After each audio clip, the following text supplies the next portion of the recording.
Good evening and thank you for joining us for KREM 2 News at 5. I'm Mark Hanrahan. It's good to have you here. I'm Whitney Ward. Well, we are calling for a weather impact alert for Saturday night moving into Sunday. In fact, we've got the possibility of our first snow of the season. We start with Chief Meteorologist Jeremy LeGoo. Jeremy, everyone wants to know, snow or no snow?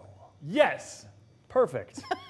It is about that kind of muddy. But I issued a weather impact alert day because I do think we are going to see snow here in town. Does it stick to the roads? Nope. Does it impact you? I mean, it's the first snow of this season, so I hope so. But really, it's not going to impact you driving or doing anything, really. What it is going to do is set the stage for the rest of winter. 42 degrees is where we currently sit, which is about our average high temperature for today's day. You head up into the mountains and we're talking even more snow. Snow measured in feet over every single mountain pass.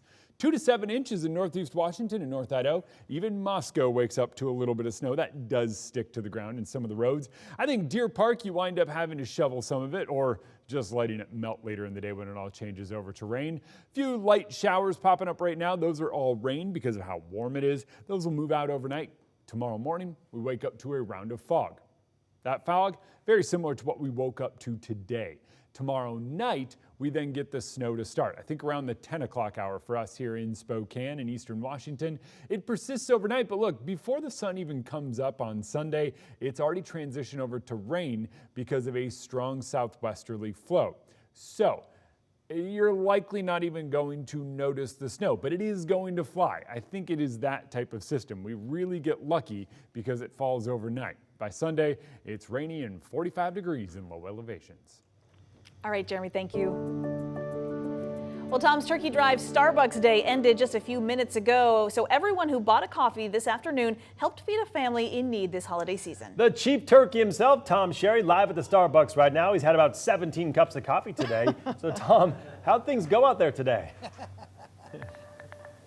Well, delicious coffee, I might add.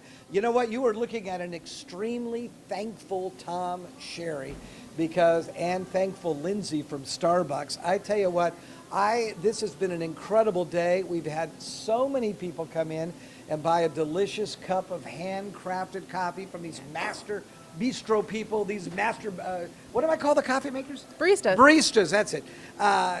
She goes, baristas, come on, Tom. It's been an incredible day. We started out early this morning. We were out at the Post Falls store, and now we're here at 57th. And Lindsay, I just can't thank you enough for Starbucks doing this. It's too early to tell how much money we raised, but we think it was a lot. Yeah, it's been a really successful afternoon. We love our customers for coming in and supporting Tom's Turkey Drive. Our 10th year, super excited, just thankful for the community to come together and support. 10 years you've been doing this. Yeah. You have raised thousands and thousands of dollars and really probably fed thousands of people a Thanksgiving meal as well. Yeah, we've been a part of this for a long time, and even before this, we would help at the Rosars with distribution. Always volunteering. Always a part, always happy to help. So I got to tell you, this kind of an event does not happen often at Starbucks around the globe, but it does happen here in the Inland Northwest. Yeah. And you were part of it. Amanda was part of bringing this in 10 years ago, and I love that Starbucks, the people up there in the big offices, realized that this was a really special event. Yeah, we appreciate all the work that corporate has done to help support this event for us, and it wouldn't be possible without the community. Okay. Everybody come in. I think we had a lot of happy people here today. Yeah. Fabulous coffee. Thank you so much for what you do and for feeding so many families. We'll get a final total later, and we're going to talk more about the big successful drive and how you can help with Tom's Turkey Drive coming up in a few minutes. All right, sounds great, Tom. Thank you very much.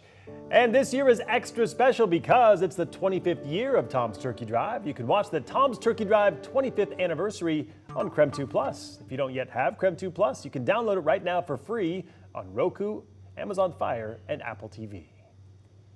In other news tonight, a Whitman County teenager is now facing a felony charge after police in neighboring Lewiston, Idaho say he called them half a dozen times to report fake emergencies. But as KREM 2's Shannon Mowdy found out, police tell us this went far beyond simple prank calls. Shannon. The suspect in this case is a 15-year-old boy from Garfield, but the fake emergencies with very real police responses he is accused of causing go far beyond the borders of Washington.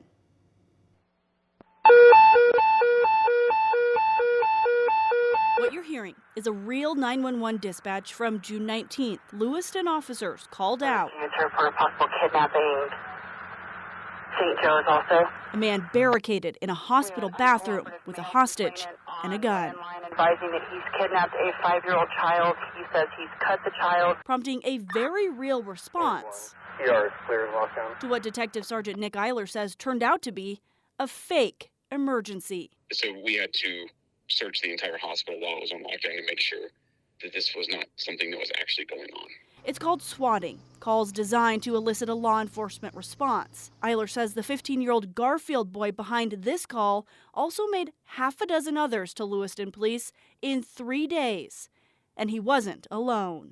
That's part of their joke or prank, is them listening to kind of the aftermath. Lewiston detective Zach Thomas tracked down online accounts that busted the boy and numerous accomplices. Turns out this was a nationwide swatting ring. Detective Thomas was able to connect the Garfield teen to calls made to police across the country, from Washington and Oregon to Louisiana, New York, Hawaii, and Michigan. They also did a swatting call to a department in Texas and reported a school shooting. Eiler says the group also used sound machines to stage gunshots, in one case leading a dispatcher to believe she was witness to a suicide. And she is just beside herself. She's crying, she's upset, and that causes so much trauma on our dispatchers. And then to have it not be real. The calls may be fake, but Eiler says the consequences are very real. That includes the felony the Whitman County teens now facing for falsely reporting bombs outside Lewiston's police department. Others in the swatting ring are likely looking at charges in their jurisdictions. Detective Thomas shared the results of his exhaustive investigation across the country. But, end of the day, worth it. Because these people that do these calls need to know there's accountability. Because it is kind of a running joke in these groups or these chat rooms that law enforcement doesn't respond to these things and doesn't have the time and resources to go run them down. Maybe this helps kind of put that myth to bed. And how did Detective Thomas track down these hoaxsters? Well, Eiler says it was just good detective work and massive amounts of subpoenas and warrants, an online rabbit trail that took a lot of effort. Shannon Mowdy, KREM 2 News. My goodness, Shannon, thank you very much. In other news, in central Washington, a Moses Lake man has been sentenced to 5 years in prison for detonating homemade bombs. This is a picture of the damage from one of those bombs. According to the Eastern Washington District Attorney's Office, in 2021, 33-year-old Nicholas Andrew Anardi built 2 explosive devices to scare people that he believed robbed him. Investigators say they were filled with homemade shrapnel. They say he attempted to detonate them in an apartment complex full of people. Luckily, no one was hurt. He was sentenced to 5 years in prison, followed by 3 years of probation.